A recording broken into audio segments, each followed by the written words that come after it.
Welcome to Goal Journals, Indian Premier League cricket match review.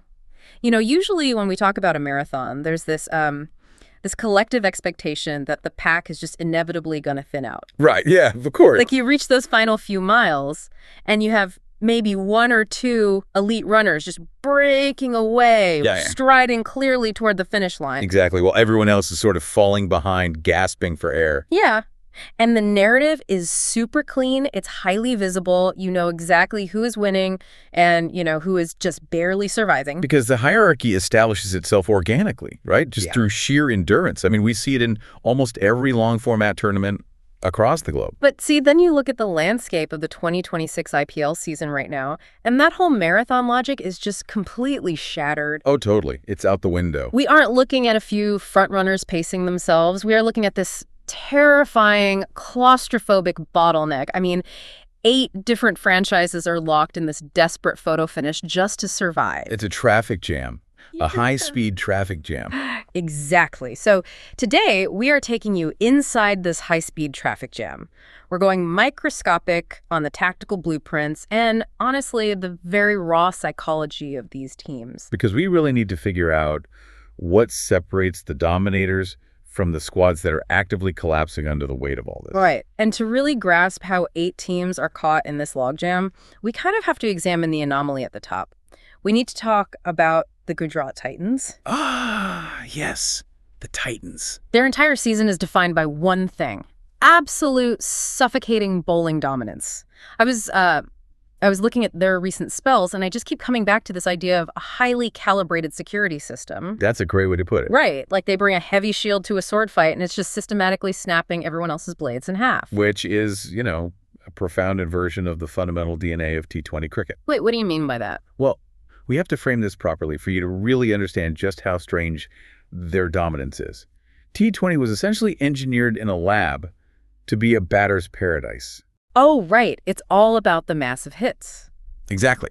The format is built on the promise of boundaries, massive strike rates, explosive power hitting. I mean, the entire ecosystem, from the auction dynamics to the fan expectations, it heavily weights the guys hitting the ball into the upper decks. Yeah, that's what gets the crowds going. Right. But Gujarat looked at that whole paradigm and they opted out. They opted out? Yeah. By heavily investing their tactical capital into world-class bowling, they are actively minimizing variance. Okay, minimizing variance. That is a great term for it. Because batting in T20 is incredibly volatile, right? Highly volatile. It's so reactive. Yeah, a batter makes one micro miscalculation, like maybe they read a slower ball out of the hand just a fraction of a second too late. Or their front foot plants, like half an inch off balance. Exactly. And their night is over. They are walking right back to the pavilion. But a bowling unit, they're proactive. They hold the steering wheel. That's the difference. Yeah, they dictate the pace of the whole engagement. A top-tier bowling attack can absorb a bat over because, they have 19 others to build pressure. And they don't just bowl the ball, right? They set these elaborate traps. Like forcing a batter to hit toward the longest boundary. Exactly. Just by altering their line slightly outside off stump. Or they take the pace off the ball to completely disrupt a power hitter's timing. Wow.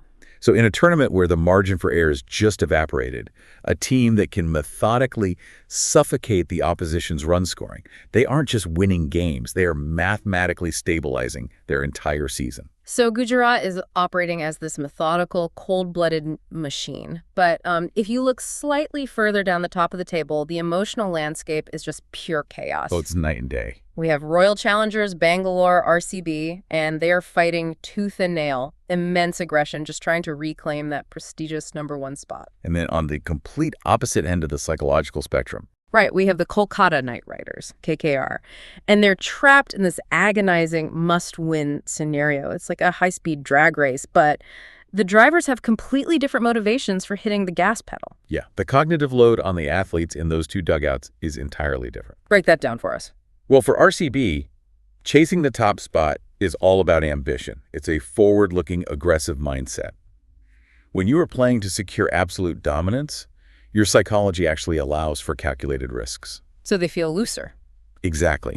A batter feels free to attempt a reverse sweep. A bowler might risk pitching the ball up to hunt for a crucial wicket. The pressure's immense, sure, but it's the pressure of aspiration. Okay, see. Meanwhile, KKR is essentially dangling by their fingertips over a cliff. Yes. Like, every single delivery feels apocalyptic to them. And that apocalyptic feeling completely alters your physical mechanics. Yeah. KKR is no longer playing to win, they're playing not to lose. Oh, wow. Yeah, that's a huge difference. That subtle semantic shift is incredibly heavy. I mean, think about the physiological response to the fear of losing. You just freeze up. Exactly. The central nervous system tightens up. A batter grips the handle of the bat just slightly too tight, which restricts their wrist movement. Right. Their footwork stutters because they're second-guessing the line of the ball. Even in the field, a captain playing not to lose will push fielders back to the boundary to prevent fours. Instead of keeping them close to force a mistake or take a catch. Precisely.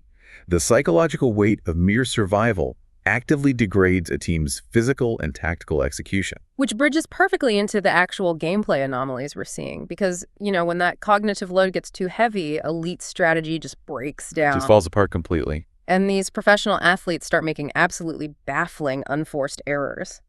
I want to dive into the recent clash between the Chennai Super Kings, CSK, and the Lucknow Super Giants, LSG. Oh, that match. Yeah. Right. CSK secured what looked like a relatively easy win on paper, but instead of finishing the run chase quickly and ruthlessly, they bizarrely dragged it out until the very last over. It was so strange to watch. They completely ignored the opportunity to boost their net run rate, their NRR. To me, dragging an easy win to the last over, it's like passing a final exam with a C when you desperately needed an A+ to save your entire GPA. That is a perfect analogy. Right. Why are they suddenly losing their situational awareness when the stakes demand utter ruthlessness? Well, to really grasp the magnitude of that blunder, we have to unpack the mechanics of net run rate. Because NRR is arguably the most unforgiving math in all of sports. Yeah, it's brutal. In basketball or soccer, a win is a binary outcome. You secure the victory, you get your points in the standings, and you move on to the next week. Right. The margin of victory might be like a point of pride, but it doesn't structurally alter your standing in a tiebreaker. Exactly. Mm-hmm. But in the IPL, how you win is permanently mathematically etched into your season's record. Let's break down that math for the listener, because it's not just some casual tiebreaker. It's the defining metric of this 8-team bottleneck. Right. It's basically the average runs a team scores per over minus the average runs they concede per over across the whole tournament. Spot on. So if you are chasing a target of 150 runs, hitting that target in 15 overs gives you a massive mathematical boost. Compared to slowly ticking off the runs and finishing it in like 19.5 overs. Exactly.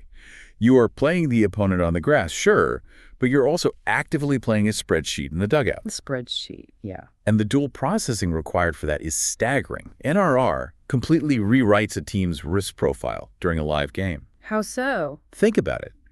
When a team is comfortably ahead in a run chase, the natural human instinct, even for the most elite, highly trained athletes, is to downshift. Right, to play it safe. The brain registers that the immediate threat is neutralized. It signals the body to conserve energy, minimize risk, and just comfortably coast to the finish line by picking up safe singles. Which makes sense from an evolutionary standpoint, I guess. Like, why expend energy fighting a battle you've already won? But the ruthless math of NRR demands the exact opposite response. It demands that at the precise moment you feel safest, you must aggressively escalate your risk. Wow. That's so counterintuitive. You have to willingly risk getting out, attempting high-difficulty boundaries purely to accelerate the math, and overriding millions of years of human instinct to coast when safe. That is incredibly difficult. So that is why you see an elite squad like CSK drag out an easy chase. Exactly. The players on the pitch succumb to the deep psychological comfort of safety. They completely lose sight of the ruthless mathematical aggression required to survive a crowded leaderboard. And what's wild is that the illusion of safety doesn't just make teams cautious. Sometimes it completely short-circuits their ability to play the sport at all. Oh, absolutely. Take the recent disastrous performance by the Mumbai Indians. I mean, they completely threw away a game they had firmly under their control. It was tough to watch. They didn't just play slowly. They committed the most careless, inexplicable, unforced errors. Dropped catches that looked like routine practice drills. Reckless shots when they just needed to rotate the strike. Yeah. It's wildly counterintuitive. You would assume athletes choke when the bowler is hurling a ball at 95 miles per hour with the season on the line, not when the victory is already 99% secured. Right. So what is physically happening to their brains in that moment of safety? It is a phenomenal example of cognitive dissonance in high-performance environments. Okay, tell me more. So for 3 hours, these players' brains have been operating in a state of hypervigilance. The amygdala is firing, adrenaline is flooding the system, and they are treating every single delivery as a life or death scenario. So their focus is absolute. Yes. But then the mathematical probability of a win hits that 99% mark, Right. and the external pressure drops completely. But the internal system hasn't caught up yet, right? Exactly. The internal system is still flooded with adrenaline, but suddenly there is no immediate threat to focus it on, and this creates a massive vulnerability. How does that cause dropped catches, though? Well, in sports neuroscience, we look at how different parts of the brain handle movement. The cerebellum is responsible for smooth, automatic muscle memory. Okay. It's the part of the brain that allows an elite fielder to catch a ball without thinking about the physics of the trajectory. They just do it automatically. Right. But when the pressure drops, the prefrontal cortex, which is the conscious, overthinking part of the brain, suddenly has room to butt in. Oh, it's like walking perfectly across a narrow beam, but the second you look down and consciously think about the mechanics of your feet, you lose your balance and trip. That is the perfect analogy. The conscious brain interrupts the automatic muscle memory. Wow. The fielder starts thinking about, the crowd's reaction to the catch or the post-match interview instead of simply watching the ball into their hands. That makes so much sense. So the anatomy of an unforced error isn't a sudden drop in athletic skill. It's a catastrophic lapse in concentration brought on by the illusion of safety. The brain decides the job is done before the body actually finishes it. Exactly. And in an 8-team photo finish, dropping that metaphorical glass right as you go to set it on the counter, that can cost you an entire year of preparation. Which opens up a completely different, almost chaotic dimension to this tournament. Because, if elite teams are buckling under the complex math of NRR and overthinking themselves into unforced errors when they feel safe. The door swings wide open. Yes. The door swings open for the teams that aren't thinking at all. The spoilers. The spoilers. Right now, the Punjab Kings are positioned as the ultimate nightmare for these top-tier contenders. They really are. They are sitting right at the doorstep of qualification, armed with the most dangerous weapon in all of sports. They have absolutely nothing to lose. The spoiler mentality is such a fascinating psychological study. Compare Punjab to the suffocating weight we discussed earlier with KKR. Right, KKR is terrified. KKR is agonizing over every single run, Yeah. gripping the bat too tight, terrified of making a mistake. The Punjab Kings have discarded all of that mental baggage. Because the overwhelming pressure of winning the tournament or calculating the decimals of their net run rate is entirely off their shoulders. They're completely liberated from the spreadsheet. It's wildly ironic. You have this multi-million-dollar, heavily corporatized IPL landscape. You have data analysts crunching numbers in real time, coaches agonizing over matchups, teams meticulously tracking fractional run rates. Yeah, a massive operation. And that entire sophisticated apparatus is being terrorized by a squad that is just walking out onto the grass to swing a piece of willow at a leather ball. Because taking away the anxiety of consequence allows an athlete to tap into a pure flow state. The flow state, yeah. When an athlete operates without the fear of failure, their muscle memory fires at its absolute peak efficiency. A bowler for Punjab isn't standing at the top of their run-up worrying about how a boundary will impact the franchise's playoff chances. Right, they aren't overthinking it. They are simply visualizing the physics of hitting the top of off stump, and their body naturally executes. A batter is just tracking the seam of the ball out of the bowler's hand and swinging through the line of the delivery. And that purity of execution is just incredibly difficult to defend against. The spoiler is lethal because they are the only ones on the field playing the actual physical game of cricket, while everyone else is mentally playing the tournament standings. Playing the game versus playing the tournament standings, that distinction perfectly mirrors this beautifully surreal detail that came out of our sources today. Oh, I know what you're going to bring up. Yeah, amidst all this hyper-calculated, high-stakes IPL anxiety, cricket legend Kevin Peterson was recently seen stepping completely away from the professional glitz, the stadiums, and the analytical pressure. Yeah, he was spotted out playing gully cricket, informal street cricket with locals in India. It is such a striking juxtaposition. The timing of that image surfacing, right in the middle of this agonizing 8-team bottleneck, it's highly symbolic. It really is. I just marvel at the sheer contrast of the imagery. On one side of the city, you have the suffocating pressure of NRR, the agonizing unforced errors by Mumbai, the high-speed, anxiety-ridden drag race between RCB and KKR. It's a pressure cooker. And then, just a few blocks away, you have a global sporting icon hitting a taped-up tennis ball in a dusty alleyway with makeshift wickets. It is the absolute antithesis of the IPL. It forces us to pause the complex analysis and just remember the fundamental soul of the sport. Yeah. I mean, why do millions of people care so deeply about this 8-team bottleneck? It all traces back to the visceral, unadulterated joy of hitting a ball with a piece of wood. Exactly. Gully cricket is the sport stripped of all its heavy corporate and mathematical armor.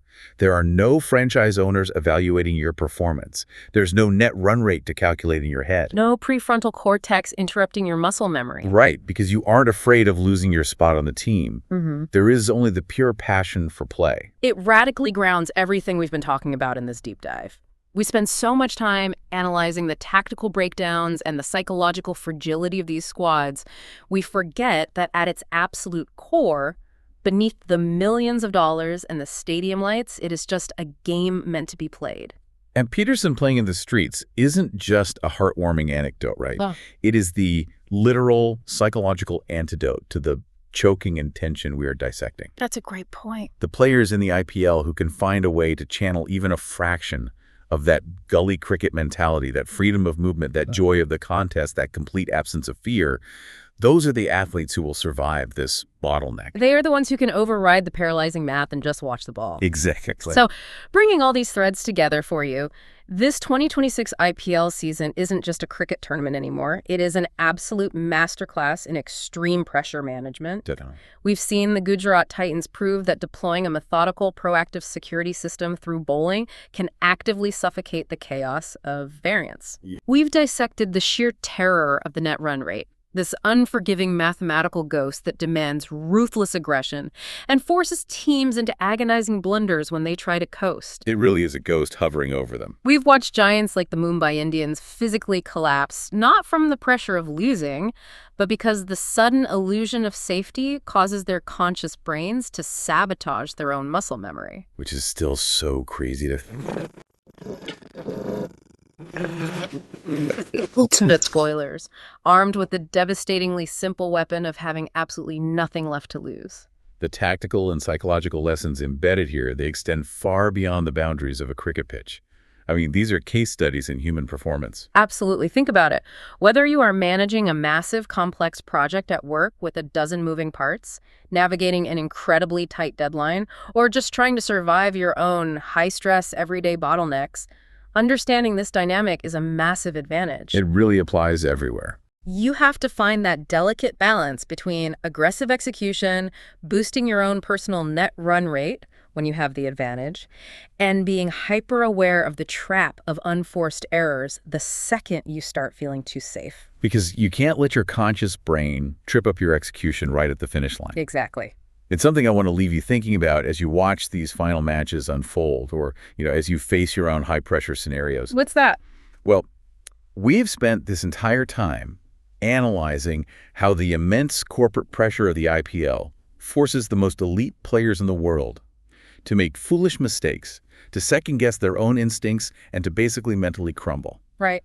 So does the truest, most perfect form of cricket actually exist not under the glaring stadium lights or on the spreadsheets of data analysts, but in the gullies and streets, where the fear of failure simply doesn't exist? Thank you. See you soon with upcoming matches.